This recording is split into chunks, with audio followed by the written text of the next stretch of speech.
تو ایک ایمان ہے انٹلیکچوئلز کا، صدیقین کا، جن کو قرآن کہتا ہے اولو الالباب الذین یعقلون، ان فی خلق السماوات والارض واختلاف اللیل والنہار لآیات لأولی الالباب، ہوش مندوں کے لیے، عقل مندوں کے لیے، غور و فکر کرنے والوں کے لیے، اصحاب دانش و بینش کے لیے ہماری کائنات میں ہماری نشانیاں ہیں، غور کرو اور ہمیں پہچانو، خود اپنے اندر جھانکو اور ہمیں پہچانو، اور ہماری آیات جو ہیں ہمارے کلام کی، اس کی آیات جو ہیں ان میں وہ ایمان رچا بسا ہوا ہے، ان پر غور کرو، غوطہ زنی کرو، قرآن میں ہو غوطہ زن ہے مرد مسلمان۔ یہ ہے ٹاپ کا ایمان، یہ ہے اصل وہ ایمان کہ جو مطلوب ہے۔ اب باقی حضرات جو ہیں ان کے قریب رہیں گے، ایمان حاصل کر لیں گے، اور جو اعمال اللہ نے بتائے ہیں ان پر عمل کرتے رہیں گے، ایمان حاصل۔ اب دوسری بات کی طرف آئیے، نفاق سے کیسے بچا جائے، اس کے لیے بھی 3 عمل ہیں۔ پہلی چیز اور 2 چیزیں تو وہ ہیں کہ جو سورہ منافقون ہی کے دوسرے رکوع میں بیان ہوئی۔ پریونشن کیسے ہوگی، بچو گے کیسے؟ دوام ذکر، اللہ کو یاد رکھو۔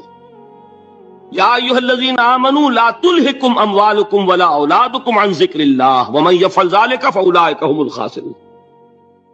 دل کو غفلت میں مت آنے دو، دل غافل ہوگا شیطان کا ڈیرا بن جائے گا۔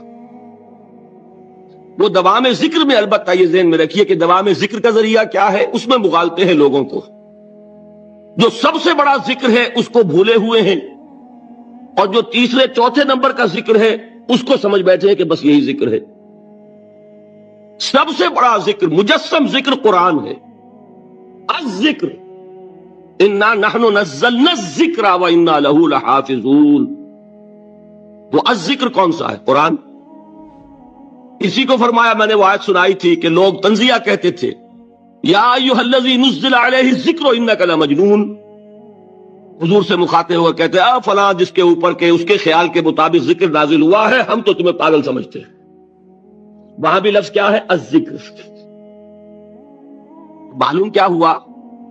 انا انزلنا الیک الذکر لتبین للناس ما نزل الیہم، یہ الذکر ہے۔ تو اس سے بڑا ذکر کوئی نہیں۔ تلاوت قرآن، تدبر قرآن، غور و فکر قرآن کا، قرآن کو یاد کرنا۔ اس پر میرا کتاب چاہے مسلمانوں پر قرآن مجید کے حقوق، اب تو یہاں شاید کوئی کتاب موجود نہیں رہی ہے، اگر آپ کو ضرورت ہوتی ہے پاکستان سے منگا لیتے ہیں، ہر شے پڑھیے، انشاءاللہ آ جائے گی چیزیں۔ نمبر 2 ذکر کیا ہے؟ اقیم الصلاۃ لذکری، نماز کو قائم کرو میری یاد کے لیے۔ یہ ذریعہ ذکر میں، وہ تو ہے ہی مجسم ذکر، اور یہ ذریعہ ذکر میں سب سے اہم ہے۔ یہ عملی ذکر بھی ہو رہا ہے اور قولی بھی ہو رہا ہے۔ سورہ فاتحہ پڑھی آپ نے، قرآن شریف کی کچھ آیات پڑھی، پھر رکوع کیا۔ یہ رکوع جو ہے یہ آپ کا عملی ذکر ہے کہ آپ نے اپنے وجود سے اللہ کی عظمت کو تسلیم کیا، پھر آپ سجدے میں گرے، یہ آپ کا عملی ذکر ہے کہ اپنے وجود سے آپ نے اللہ کی عظمت کو اور تسلیم کیا۔ تیسری چیز ہے مسنون دعائیں اور مسنون اذکار، جو حضور سے ثابت۔ ہمارے ہاں کیا ہو گیا، مجھے فلاں بزرگ نے یہ چیز بتائی ہے، وہ تو پڑھتے چلے جا رہے ہیں، نہ قرآن سے دلچسپی، نہ اذکار مسنونہ سے دلچسپی، ادعیہ معصورہ۔ آپ غور کریں گے کہ زندگی کے ہر عمل کے لیے حضور کی دعا موجود ہے۔ صبح اٹھے دعا ہے، آنکھ کھلتے ہی بیت الخلاء میں داخل ہونے لگے دعا ہے، نکلے دعا ہے، وضو کرنے بیٹھے دعا ہے، فارغ ہوئے دعا ہے، مسجد کے لیے گھر سے نکلے دعا ہے، مسجد میں داخل ہوئے دعا ہے، مسجد میں تو ہے ہی ذکر، نماز ہے، تلاوت ہے، باہر نکلے دعا ہے، گھر میں داخل ہونے لگے پھر دعا ہے، سواری پر سوار ہو رہے ہیں دعا ہے، اتر رہے ہیں دعا ہے، شیشہ دیکھ رہے ہیں دعا ہے، کپڑے پہن رہے ہیں دعا۔ زندگی کا کوئی عمل نہیں یہاں تک کہ جو تعلق زن و شو ہے، جس کو کہ خالص حیوانی بات سمجھا جائے گا، اس کے لیے بھی دعا ہے۔ غفلت میں وہ کام بھی نہیں کرتا، سمجھ رہے ہیں آپ؟ اب آپ غور کیجئے، اس میں کوئی اضافی وقت نہیں لگا، اضافی پوسچر اختیار نہیں کیا آپ نے، یوں بیٹھو، اس طرح بیٹھو، یوں کرو، کوئی آپ کا وقت اضافی نہیں لگا، جو کام کر رہے ہیں اور آپ اللہ کو یاد کر رہے ہیں۔ وہ اللہ کی یاد اس کام کی مناسبت سے ہے، ان ادعیہ معصورہ سے دو تعلق جڑ گئے انسان کے. دعا کس سے کر رہے ہیں؟ اللہ سے. جڑا کہ نہیں؟ اور یہ الفاظ کس کے ہیں؟ محمد رسول اللہ کے. تو آپ کے دو تعلق جڑ گئے. آپ اپنی جی سے گھڑ کر دعا مانگیں گے تو پہلا تعلق ہو جائے گا، دوسرا نہیں ہوگا.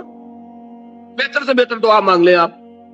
لیکن حضور سے جو معصور اور مسنون الفاظ جب آپ زبان سے نکالتے ہیں تو آپ کا تعلق اللہ سے بھی ہوا بذریعہ دعا، اور وہ الفاظ چونکہ حضور کے ہیں صلی اللہ علیہ وسلم تو حضور کے ساتھ ہوا. یہ تیسرا درجہ ہے. چوتھے درجے میں میں مانتا ہوں کہ ایک ہوتی ہے خاص کسی شخص کے امراض کی تشخیص کرنے کے بعد تجویز. کوئی اگر طبیب ہے، ماہر طبیب روحانی، وہ آپ کو دیکھے گا تو اندازہ لگائے گا کہ آپ میں کیا کمی ہے، اس کے مطابق آپ کو ذکر بتائے گا. میں فلاں آیت کا مراقبہ کیا کرو. کسی میں بزدلی ہوتی ہے، کسی میں مال کی محبت زیادہ ہوتی ہے، کسی میں توکل کی کمی ہے، کسی میں شہرت کی خواہش ہے، نمایاں ہونے کا جذبہ ہے، کسی میں تکبر ہے. سب کا ایک سا برس تو نہیں ہوتا نا. تو یہ در حقیقت اندھے کی لاٹھی سے نہیں چلنے والی بات. یہ تو ماہر کا کام ہے کہ وہ تجویز کرے کہ تمہارے لیے خاص طور پر ذکر یہ ہے. در حقیقت ہمارے جو یہ سلسلے تھے سلوک کے، بڑے ماہر ہوتے تھے یہ لوگ، بڑے ماہر اطباء تھے. یہ جو علم نفسیات ہے اس کے ہمارے صوفیاء سے بڑھ کر کبھی کوئی عالم گزرا ہی نہیں دنیا میں. فرائیڈ کیا ہے اور ایڈلر کیا ہے اور یونگ کیا ہے، بچے ہیں. ہمارے صوفیاء کرام نے جس طرح انسان کی نفسیات کو سمجھا اور وہ ان کی مناسبت سے تجویز کرتے تھے. لیکن اس کو رکھا جائے گا چوتھے نمبر پر. جیسے مولانا احمد علی صاحب فرمایا کرتے تھے بھائی اس آیت کا مراقبہ کیا کرو. مراقبہ کیا مانی؟ اب ان الفاظ کو بھی ہم نے خام خواہ کچھ خاص ایک شکل دے دی. مراقبہ کیا؟ توجہ کرنا، دھیان کرنا، خاص اس آیت کے اوپر، اس کے معانی پر اپنے ذہن کو جمانا. تو کیوں ہے؟ تاکہ آپ کے اندر جو کمی ہے اس کی تلافی اس سے ہو. لیکن یہ کہاں آئے گا؟ چوتھے نمبر. سمجھ گئے؟ تو نفاق سے بچنے کا ذریعہ، پریونشن کیا ہے نفاق سے؟ دوام ذکر. نہ تمہیں تمہاری اولاد، نہ تمہارے اموال، نہ تمہاری تجارت، نہ کاروبار اللہ کے ذکر سے غافل نہ کر سکے. پنجابی میں کہتے ہیں کہ ہتھ کارول اور دل یارول. کام کر رہے ہیں آپ، لیکن یہ کہ دل اللہ کے ساتھ لگا ہوا، زبان تر ہے اللہ کی یاد سے. جو قرآن یاد ہے، گاڑی میں آپ بیٹھے جا رہے ہیں، 2 گھنٹے آپ کو کار میں لگانے ہیں، قرآن شریف پڑھتے جائیے. اس سے بڑا ذکر ہی کوئی نہیں. یہ ہے پریونشن. اب اگر مرض ہو جائے تو کیا؟ اس کے لیے 2 چیزیں ضروری ہیں. ایک دیکھیے عجیب ہے، یہ نفاق کا علاج انفاق سے. صرف ایک الف لگانا. انفاق کے معنی اور ہے. یہ بنا ہے کس سے؟ نفقت الدراہم، پیسے ختم ہو گئے، مک گئے.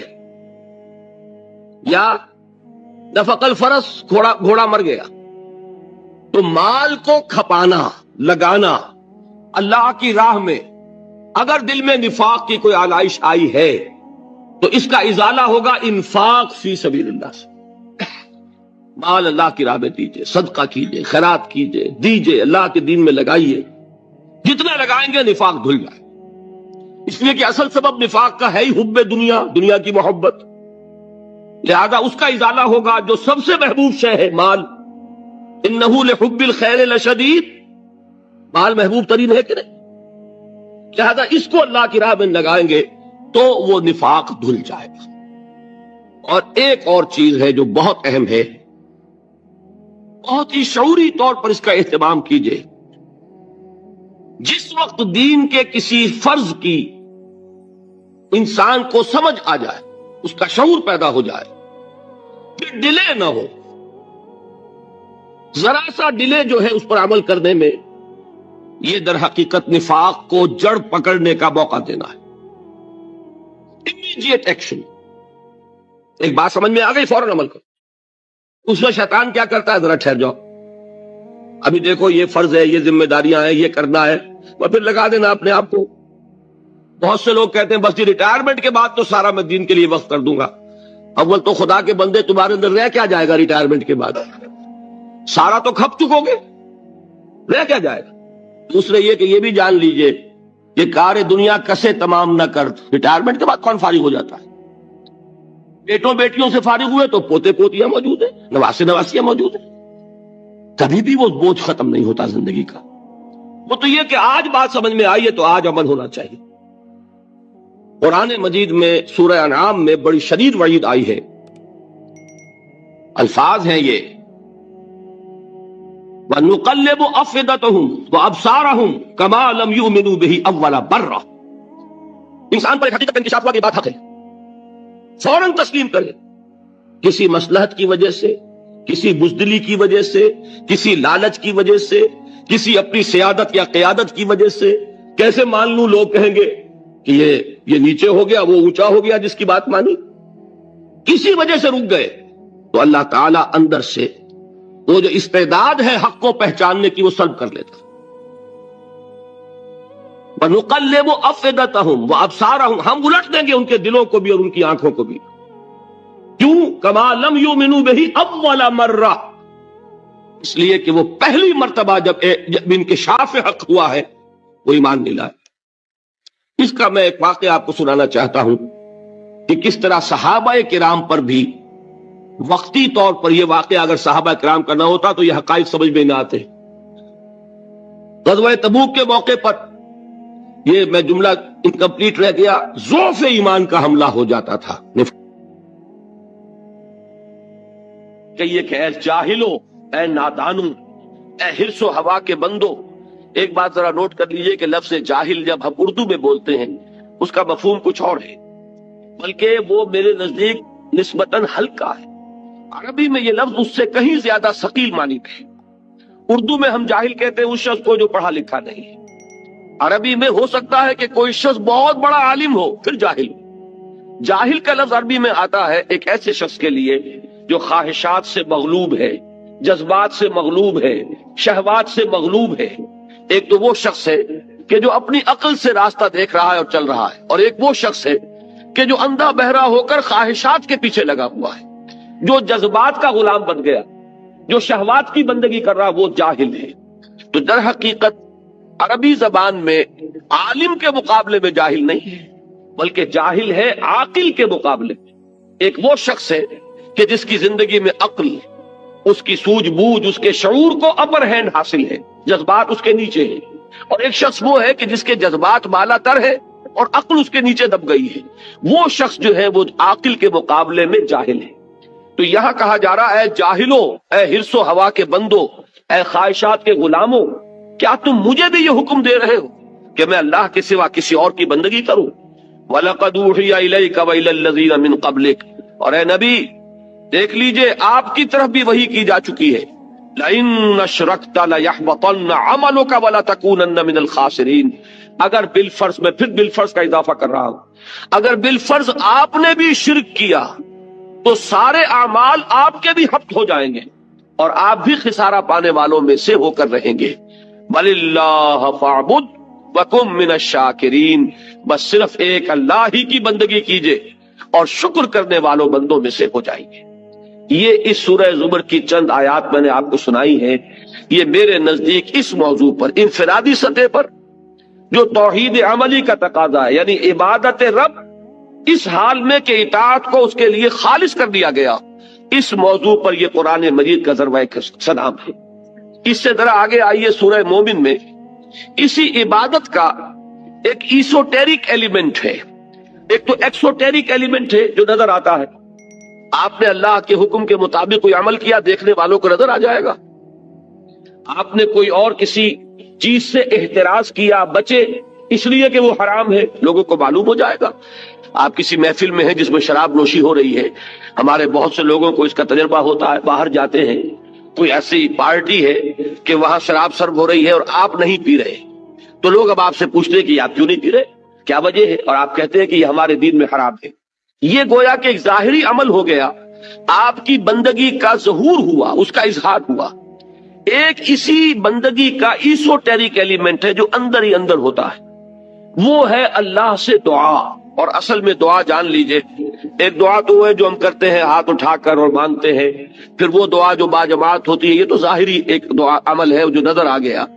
اصل دعا وہ ہے تضرعا وخیفہ، وہ جو انسان دون الجہر من القول، زبان ہلائے بغیر دل ہی دل میں جو اللہ کو وہ پکار رہا ہوتا ہے، اللہ سے استدعا کرتا ہے، اللہ سے ہم کلام ہوتا ہے، اللہ کے سامنے اپنی خطاؤں کا اقرار کرتا ہے، یہ جو اندر ہی اندر کی سرگوشی ہے، اس کو حضور صلی اللہ علیہ وسلم نے عبادت کا لب لباب اور عبادت کا جوہر قرار دیا۔ فرمایا الدعاء هو العبادہ، الدعاء مخ العبادہ، دعا ہی تو عبادت کا جوہر ہے۔ یہ دعا ہی تو اصل میں مخ کہتے ہیں عربی زبان میں ہڈی کا جو گودا ہوتا ہے اس کو، اصل میں جو گودا ہے اس کا جو جوہر ہے وہ در حقیقت دعا ہے۔ تو اب اسی توحید عملی کا ایک دوسرا تقاضا یہ ہوگا کہ کبھی بھی انسان اللہ کے سوا کسی اور کو نہ پکارے، اور نمبر دو یہ کہ اس کا یہ پکارنا جو ہے، دعا کرنا جو ہے اپنے پروردگار سے، یہ بھی مخلصین لہ الدین، اس کے لیے اپنی اطاعت کو خالص کرتے ہوئے، اس لیے کہ اگر آپ اطاعت میں شرک کر رہے ہیں تو اللہ سے دعا کرنے کا منہ ہی نہیں، کس منہ سے اللہ کو پکار رہے ہیں؟ جبکہ آپ نے اللہ تعالیٰ کے ساتھ وہ توحید فی العبادت کا تقاضا پورا نہیں کیا، آپ اللہ کے ساتھ اور ہستیوں کی بھی پوجا کر رہے ہیں، آپ نے اللہ کے ساتھ کچھ اور ہستیوں کو بھی مطاع بنایا ہوا ہے، اور تو کیا آپ نے نفس کو مطاع بنایا ہوا ہے، آپ نے دولت کو محبوب بنایا ہوا ہے اللہ سے بڑھ کر، تو کیا منہ ہے آپ کا کہ آپ اللہ سے ہم کلام ہو؟ لہذا در حقیقت یہ اندر کی جو اصل دعا ہے یہ وہی شخص کر سکے گا، اور اسی کا دل لگے گا اس میں کہ جو اپنی جگہ پر یہ احساس رکھتا ہو کہ میں نے اللہ کی بندگی کی ہے خالصتاً، اسی کی بندگی تمام بندگیوں سے آزاد ہو کر، تبھی اللہ سے دعا انسان صحیح معنی میں کرتا ہے۔ تو اس سورہ مبارکہ میں ایک سے زائد مرتبہ یہ مضمون آیا ہے فَادْعُوا اللَّهَ مُخْلِصِينَ لَهُ الدِّينَ، پس دعا کیا کرو اللہ سے، پکارا کرو اللہ کو، لیکن شرط اس کے ساتھ ہے مخلصین لہ الدین، اس کے لیے اپنی اطاعت کو خالص کرتے ہوئے۔ اگر یہ نہیں ہو سکتا، ایک شخص کی زندگی جو ہے وہ غفلت میں گزری ہے، جہالت میں گزری ہے، نادانی میں گزری ہے، اب وہ اللہ کو پکارنا چاہتا ہے تو پہلے عہد کرے کہ اللہ جو بھی خطائیں تھی وہ آپ فرما دے، جو بھی مجھ سے غلطیاں ہوئی، تیرے احکام جو میں نے توڑے، اب کرتا ہوں کہ آئندہ کوئی تیرا حکم نہیں توڑوں گا۔ تو اب اللہ کو پکاریے، اللہ سے دعا کیجئے۔ اسی چیز کا نام ہے استغفار اور توبہ۔ یہ جو حضور صلی اللہ علیہ وسلم نے فرمایا کہ میں بھی 70 مرتبہ اللہ سے استغفار کرتا ہوں، استغفر اللہ ربی من کل ذنب واتوب الیہ، میں استغفار کر رہا ہوں اللہ سے اپنی تمام خطاؤں پر، اور اب میں اس کی طرف متوجہ ہوتا ہوں، توبہ کر رہا ہوں، توبۃ نصوح، خالص توبہ۔ تو استغفار اور توبہ جو ہے یہ در حقیقت دعا کے لیے گویا کہ بمنزلہ تمہید ہے۔ استغفار کیجئے، توبہ کیجئے، اب اللہ کو پکاریے، اللہ سے دعا کیجئے۔ تو فرمایا فَادْعُوا اللَّهَ مُخْلِصِينَ لَهُ الدِّينَ، اور اسی سورہ مومن میں وہ آیت بھی آئی ہے جو آپ نے اکثر جمعوں کے خطبوں میں اور وعظوں میں سنی ہوگی، قال ربكم ادعوني استجب لكم ان الذين يستكبرون عن عبادتي سيدخلون جہنم داخرین۔ تیرے رب نے یہ کہہ دیا ہے، اعلان کر دیا ہے، مجھے پکارو، قال ربكم، تمہارے پروردگار کا اعلان عام ہے، مجھے پکارو، مجھ سے دعائیں کرو، میں تمہاری دعائیں قبول کروں گا۔ اور جو لوگ بربنائے استکبار میری عبادت اور میری دعا سے وہ ابا کرتے ہیں، انکار کرتے ہیں، اعراض کرتے ہیں، وہ جہنم میں داخل ہوں گے ذلیل و خوار ہو کر۔ اب یہ جو دو پہلو میں نے آپ کے سامنے توحید عملی کے بیان کیے، ایک اللہ کی بندگی ہمہ تن ہمہ وجوہ اور یکسو ہو کر، یک رنگ ہو کر، ایک صرف ایک ہی اللہ کو پکارنا، اسی سے استغاثہ، اسی سے دعا، اسی سے استمداد، اسی سے استعانت۔ اب اس سے آگے بات چلتی ہے، یہی توحید عملی اب ایک اجتماعی نظام ہے، ایک معاشرہ ہے، اس معاشرے میں دستور ہے، قانون ہے، انسانی زندگی جو ہے، جو کہا گیا ہے کہ انسان متمدن حیوان ہے، علیحدہ علیحدہ تو آپ رہتے نہیں کہ آپ اللہ کی بندگی کر سکیں، آپ ایک معاشرے کے اندر گتھے ہوئے ہیں، آپ جکڑے ہوئے ہیں، آپ کے رشتے ہیں، آپ کے ناطے ہیں، آپ کے کاروباری تعلقات ہیں، آپ جس ملک میں رہتے ہیں اس کا کوئی دستور ہے، اس کا کوئی نظام ہے، وہاں کوئی قانون نافذ ہے۔ اب یہ اجتماعی توحید کیا ہوگی کہ اللہ کا دین، اللہ کی اطاعت پورے اجتماعی نظام پر غالب ہو جائے۔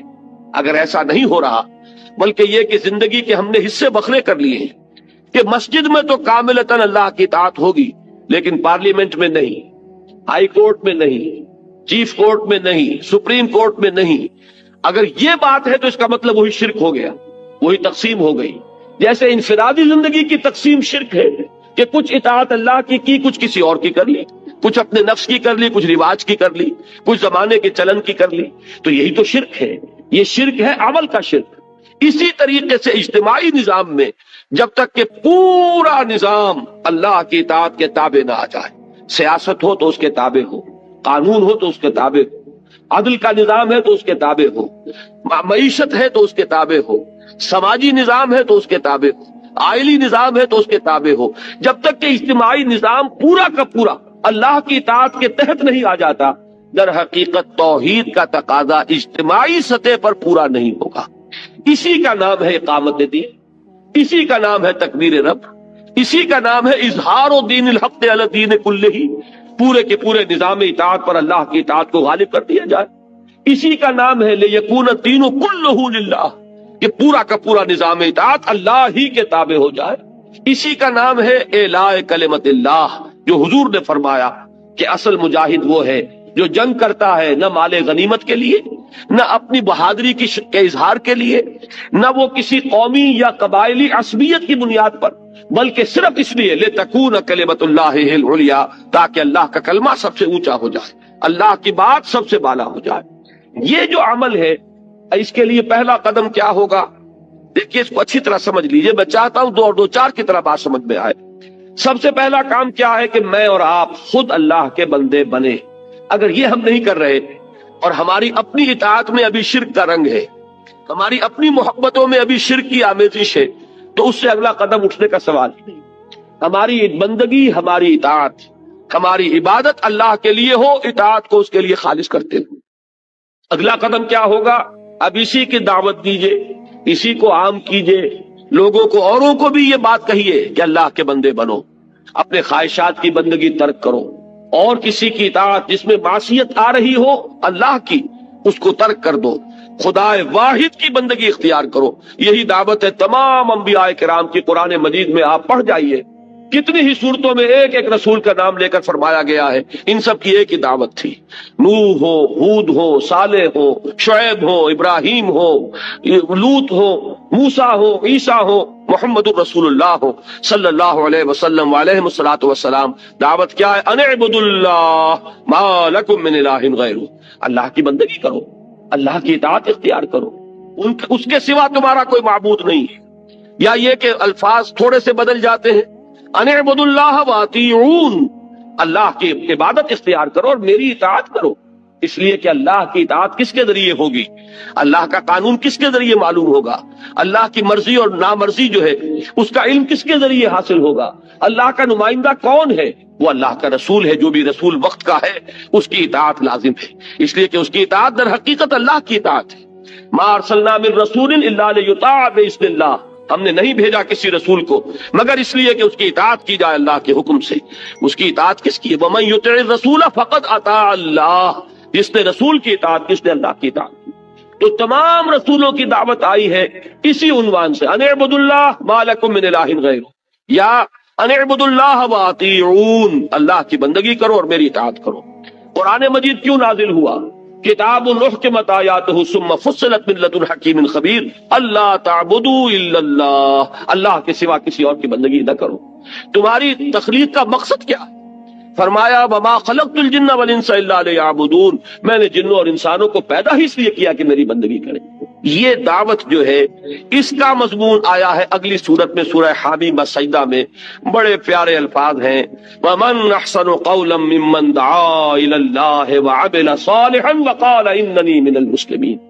اس شخص سے بہتر بات کس کی ہوگی جس نے اللہ کی طرف بلایا، اللہ کی بندگی کی دعوت دی، لوگوں کو پکارا اس بات کی طرف کہ حرص و ہوا کی بندگی کو چھوڑو، خواہشات کی غلامی سے آزادی حاصل کرو، غیر اللہ کی اطاعت کا قلادہ گردن سے اتار کر پھینکو، ہر اطاعت کے خلاف بغاوت کرو، صرف ایک اللہ کی اطاعت، ہاں جو اطاعت اس کے تابع ہو اس اطاعت کو قبول کرو. یہ دعوت جو ہے ایک اعتبار سے بڑی باغیانہ دعوت ہے، اس لیے کہ دنیا میں جس کسی نے اپنی خدائی کا تخت جمایا ہوا ہے، وہ فرعون ہو، وہ نمرود ہو، جو کوئی بھی حاکمیت کا مدعی بن کر بیٹھا ہوا ہے، جو کوئی بھی اس بات کا مدعی ہے کہ ملک ہمارا ہے، ہماری مرضی چلے گی. آج کا تصور جمہوریت یہی تو ہے، عوامی حاکمیت. عوام کے پاس سوورنٹی ہے، عوام مالک ہیں، لہذا عوام کے نمائندے جو چاہے قانون بنا دے۔ وہ دو مردوں کو شادی کا حق دے دے تو وہ دو مرد جو ہے میاں اور بیوی کی حیثیت سے رہ سکیں گے۔ وہ اگر ہم جنسی کو جائز قرار دے دیں، ہم جنسی جائز ہو جائے گی۔ وہ شراب کو چاہے تو بند کر دے، چاہے تو اس کو کھول دے، جیسے کہ امریکہ میں ہوا کہ پروہیبیشن ایکٹ بھی انہوں نے پاس کیا اور پھر اس کے لیے راستہ کھول دینے والا قانون وہ بھی انہی کا پاس کرتا ہے۔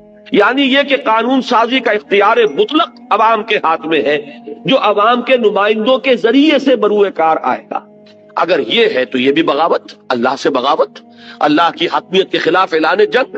اب اس کے خلاف بغاوت یہ ہے دعوت بندگی رب، اللہ کے بندے بنو، ہر اطاعت سے، ہر غلامی سے، ہر چاہے وہ اپنے نفس کی ہو، اپنے خواہشات کی ہو، یا کسی مدعی حاکمیت کی ہو، جس کی بھی اطاعت اللہ کی اطاعت سے آزاد ہے، اس سے اپنے آپ کو آزاد کرو۔